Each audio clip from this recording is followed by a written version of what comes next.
Salut les filles, alors aujourd'hui je vous propose un look assez utile et assez simple. C'est tout simplement mon maquillage de tous les jours. C'est ce que je fais pour aller en cours ou tout simplement pour avoir un teint fait. Bon, pas frais, mais juste fait. Alors évidemment j'ai mis de la crème sur ma peau avant de commencer mes sourcils pour l'hydrater. Donc vous assistez en direct live à la création de mes sourcils inexistants, étant donné que j'ai des sourcils très très peu fournis. Alors le crayon il vient de chez Emma. C'est Ajinaya, une maquilleuse pro, qui l'avait conseillé. Et je le trouve top. Parce que déjà au niveau de la couleur, c'est pile ma couleur par rapport aux sourcils et par rapport à mes cheveux. Mais aussi parce qu'il est super facile à travailler. Regardez, je l'utilise vraiment par petites touches. Et c'est le seul crayon avec lequel, disons, je ne rate pas mes sourcils. Donc je vais travailler mon sourcil en essayant de suivre le tracé naturel. Parce que je veux pas qu'il soit trop gros, je veux vraiment que ça soit harmonieux avec mon visage. Du coup je fais en sorte qu'il soit vraiment ni trop gros ni trop fin, parce qu'on veut pas non plus les sourcils des années 90. Et ensuite je vais un petit peu gommer la tête du sourcil parce que tout simplement j'ai pas envie qu'il y ait cet effet un petit peu patch. Je veux vraiment le rendu naturel, donc j'insiste vraiment gommer la tête du sourcil quand vous l'avez fait, parce que c'est ce qui va donner ce rendu vraiment naturel et très très joli que j'aime beaucoup quand je fais mes sourcils ou peu importe quand je les vois tout simplement. Alors ensuite on va attaquer avec l'anti-cerne de chez Too Faced en teinte golden. Euh, alors cet anti-cerne, je vous jure il m'a fait mal au cœur, 30 €. C'est comme le coca. Ah, oh là là, quand il coûte 6 € sur Paris. La même chose, j'ai eu la même sensation. Mais il fallait que je teste. Elle m'intriguait trop. On m'en parlait trop de bien de lui. Il fallait que je casse ce mythe. Et pour le coup, top, vraiment top. La couvrance, elle est nickel. Le rendu, il est super naturel. On n'a pas cette texture plâtre ou quoi. Rien à dire. Donc du coup, je vais le faire remonter au niveau des tempes et aussi au niveau du, du coin interne des yeux, pas de la paupière mais des yeux. Et je vais aussi en profiter pour du coup un petit peu illuminer mon nez. Euh, je vais aussi faire le front. Le front, après disons quand je veux vraiment avoir un aspect élaboré, je vais faire le menton et l'arc de Cupidon. Ah, je crois que dans la vidéo j'ai oublié de... Ouais, j'ai oublié disons de... On va dire définir le sourcil.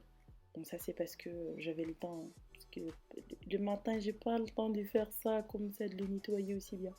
Mais quand j'ai le temps et que je veux faire un make-up vraiment élaboré, voilà, je nettoie, j'essaye vraiment de donner un tracé précis à mes sourcils, comme vous le voyez, voilà, avec un petit pinceau.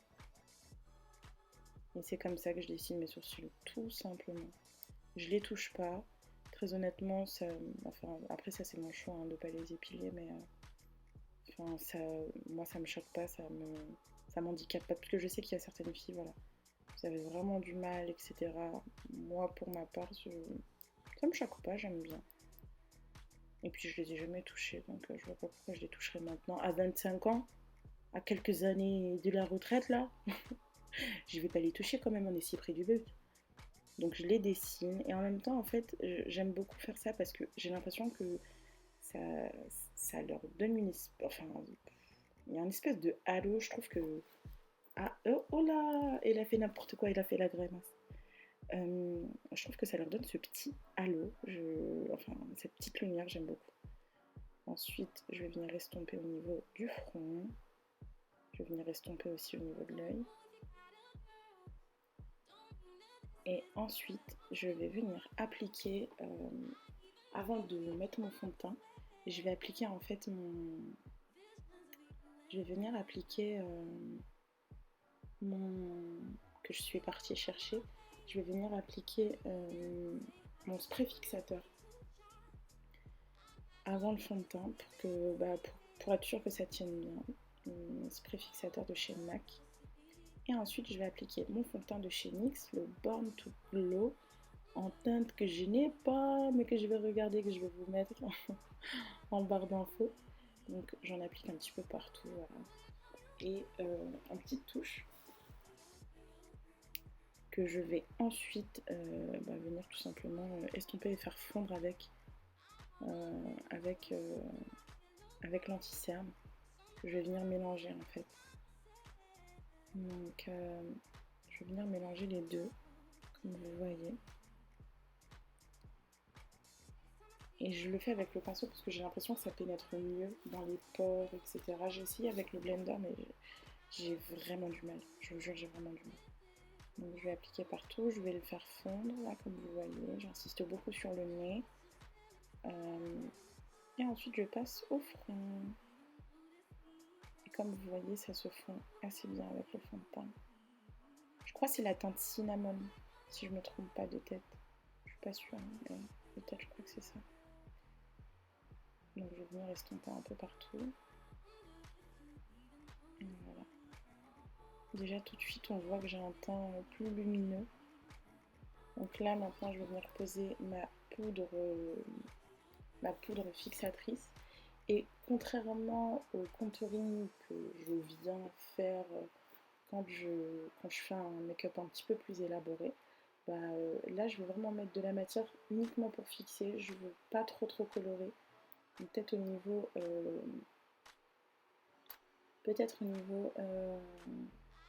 des parties osseuses, enfin de la joue, mais sinon voilà, en haut je vais vraiment opter pour l'aspect fixateur. Vous voyez, c'est ce que je vous disais. Voilà, on va contourer un petit peu de manière légère en suivant le tracé de ma joue, tout simplement. Je vais suivre le tracé de ma joue comme ça. Je vais en profiter pour ajouter après un peu de matière. Ensuite, je vais attaquer avec ma poudre bronzante qui va me servir un petit peu de pré-bronzer, qui va me permettre de faire un petit peu le contour. Donc je vais estomper du coup avec la poudre, toute ma poudre fixatrice. Je ne vais pas faire de baking, je vais vraiment uniquement fixer. Donc j'estompe vraiment partout et j'en profite pour mettre un peu de matière sur mes yeux. Et ensuite j'attaque le contour. Vous voyez, j'étais assez excited. Donc je le fais au pinceau parce que je veux que ça soit léger. Donc je prends un pinceau biseauté et je vais tout simplement venir de manière très légère tracer et sculpter un petit peu mon visage. Donc je vais suivre le tracé de ma joue, je vais définir un petit peu mon nez et ensuite les parties saillantes de mon front. Alors ensuite on va passer à l'étape du blush et de l'highlighter avec encore une fois la palette Too Faced. Cette palette elle sent tellement bon. Je sais pas ce qu'ils font dans leur palette pour qu'elles sentent aussi bon. Elles ont une odeur de sucré. Je kiffe. Donc je vais prendre un blush rose. De base je prends l'orange mais là en ce moment je sais pas j'ai quoi avec le rose. Donc je vais venir donner juste un tout petit peu de couleur à mes yeux. Vraiment de manière très légère. Je veux pas non plus avoir l'air de faire mes dents. Et ensuite je vais venir poser mon highlighter. Donc sur les parties osseuses de mes joues, sur le nez, le front et l'arc de Cupidon et le menton aussi. Voilà. Et j'essaie de pas voir la main lourde. Et ensuite on passe à l'eyeliner. Donc pour l'eyeliner, j'utilise l'eyeliner de chez Emma, il est top. C'est mon préféré. J'aime beaucoup en pinceau. Donc je fais pas un tracé de Drama Queen. Mais vraiment un tracé très léger. Et la virgule également, je la fais très très légère parce que disons que j'essaye d'avoir ce côté un petit peu pro, euh, pas non plus cet effet œil de biche. Je veux juste avoir le regard qui est un petit peu souligné. Et après, je vais venir, recourber mes cils avec le courbis-cils. Donc pour ça, avant, j'enlève les résidus d'eyeliner que je peux avoir sur les cils. Et je vais tout simplement recourber les cils. Notez ma méthode. Je les tire comme si c'était un lisseur. Faut pas le faire sous risque de perdre vos cils. Ne faites pas comme moi. Recourbez-les simplement. Ensuite, je vais poser mon mascara. Alors pour les cils du haut, je vais poser le Better Than Sex. Je trouve qu'il est top au niveau volume et séparation des cils.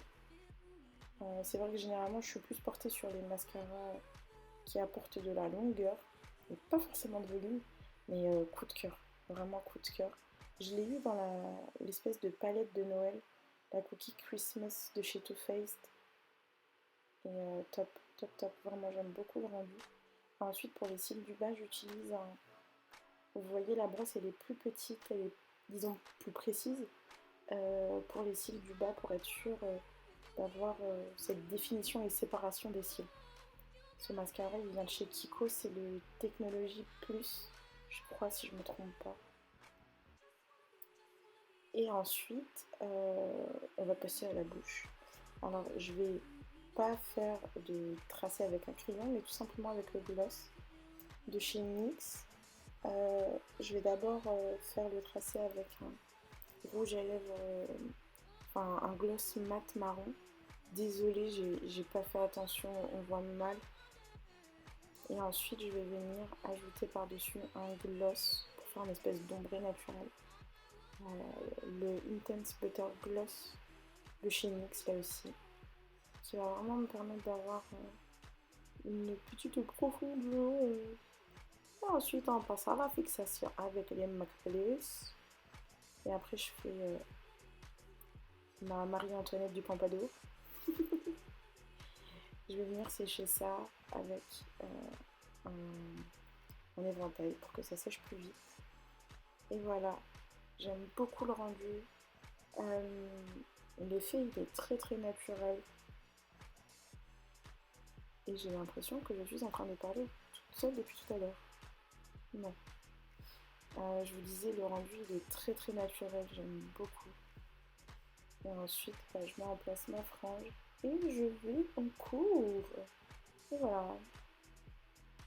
Et voilà. J'espère qu'il vous aura plu. Et j'espère vous faire très vite un autre tuto sur un autre look. Bisous.